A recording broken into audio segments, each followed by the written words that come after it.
Le sang très précieux de Jésus-Christ confirme notre foi.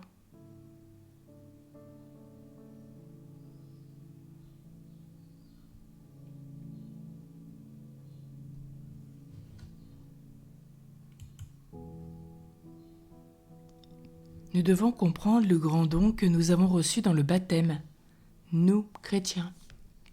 Alors que le Seigneur mit dans nos âmes sa foi et du milieu des ténèbres, nous appela à son admirable lumière.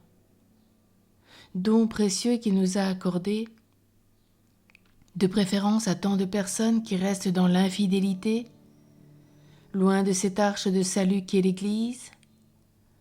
Chaque personne est invitée à rejoindre cette grâce du don immense de la foi dans le baptême. Don qui, moyennant la charité, nous rend participants à la filiation divine, à l'hérédité du ciel, don qui est le fondement et le principe de notre salut. C'est pour nous mériter un don aussi précieux que le Christ a répandu son sang. Jésus étant l'auteur et le consommateur de la foi, a voulu avec son sang mettre le sceau à cette vérité qu'il avait enseignée par ses paroles et ses exemples. Or, cette foi que nous recevons par les mérites du sang très précieux de Jésus continue à habiter dans nos cœurs par les mérites de ce même sang. Il en est comme l'aliment, c'est lui qui l'a fermé, qui la vivifie, la conserve constamment.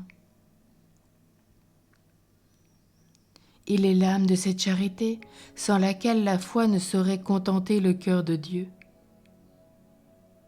Plus je serai consacré au sang de Jésus, plus ma foi sera vive.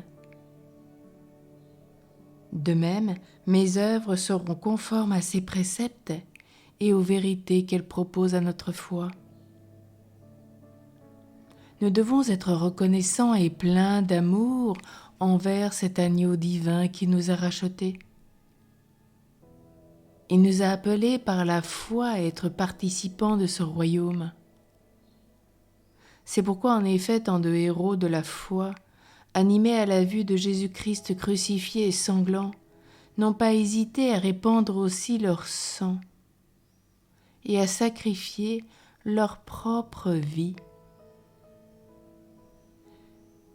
à leur croyance. Combien d'enfants innocents se sont sacrifiés au milieu des plus atroces tourments, animés dans leur foi par ce sang divin. Sainte Agnès, Sainte Catherine, Sainte Philomène, Sainte Maria Goretti et mille autres seront toujours les éclatants témoins de cette vérité. Comment avons-nous imité de si beaux exemples ? Quelle a été en nous l'action efficace de cette foi, par laquelle tant de martyrs de Jésus-Christ ont donné leur sang et leur vie ? Non seulement nous méritons le reproche de l'apôtre de n'avoir pas encore répandu une seule goutte de sang par Jésus-Christ, mais nous devons être confus en songeant à toutes les occasions où nous n'avons pas agi selon les enseignements de cette foi que nous professons. Nous nous sommes contentés d'une foi tiède ou languissante, et à l'exemple des vierges folles, nous avons tenu la lampe de la foi sans huile de la charité.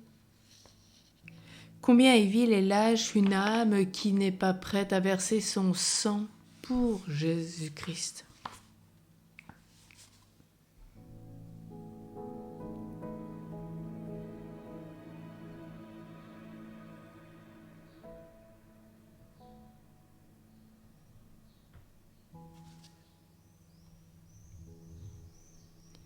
Parmi les nombreux exemples qu'on pourrait citer des martyrs qui ont répandu leur sang par la foi, animés par le précieux sang de Jésus-Christ, choisissons les glorieux princes des apôtres, Saint Pierre et Saint Paul. Le premier crucifié sur le janicule, le second décapité hors les murs de Rome. Ces saints, après avoir supporté, à l'exemple de Jésus-Christ, les opprobes, les mépris, les coups, la prison, les chaînes, furent martyrisés. Ils donnèrent volontiers leur sang pour celui qui en avait tant répandu pour leurs âmes. Ils confirmèrent avec leur propre sang les vérités qu'ils avaient crues et pratiquées.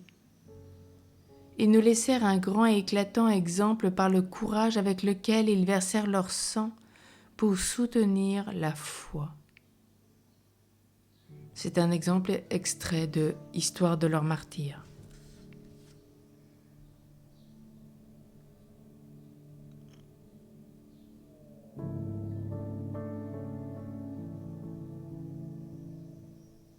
Prions.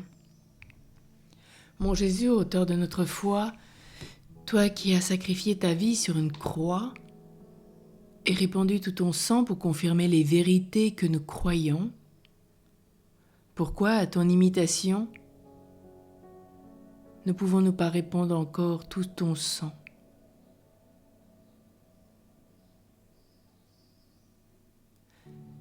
Et pourquoi ne pourrions pas répandre encore tout notre sang? Nous ne méritons pas cette faveur que tu as accordée à tant de fidèles, comme à tous ces martyrs, connus ou inconnus. Mais si nous répandons notre sang avec le tien au milieu des plus cruels supplices, nous pouvons pourtant souffrir avec patience les adversités et les amertumes de la vie. Nous pouvons mortifier cette chair rebelle par la pénitence. Nous pouvons porter avec résignation cette croix que tu daignes nous envoyer. Oui, notre âme, qu'elle soit attentive à toujours porter dans notre cœur la mortification de Jésus-Christ. De cette manière, sans le faire des bourreaux, nous pouvons, dit saint Bernard, avoir part à la gloire du martyr. Alors la foi sera animée par les œuvres et ainsi nous animer par les mérites de ton sang très précieux à contempler sans voile les infaillibles vérités qu'elle nous enseigne. C'est par la voie de ton sang, ô Seigneur Jésus, que nous venons te supplier. Trop de grâce, trop de miséricorde ont jailli de tes plaies pour que nous n'espérions pas jusqu'à la fin en l'efficacité du sang qui en découle. Ô Jésus, par ton sang cette fois répandu, par chacune des gouttes du prix de notre rédemption, par les larmes de ta Mère Immaculée, nous t'en supplions. Exauce notre prière. Et en cet instant, nous invoquons la puissance de ton précieux sang, sûr d'être sauvé. Amen.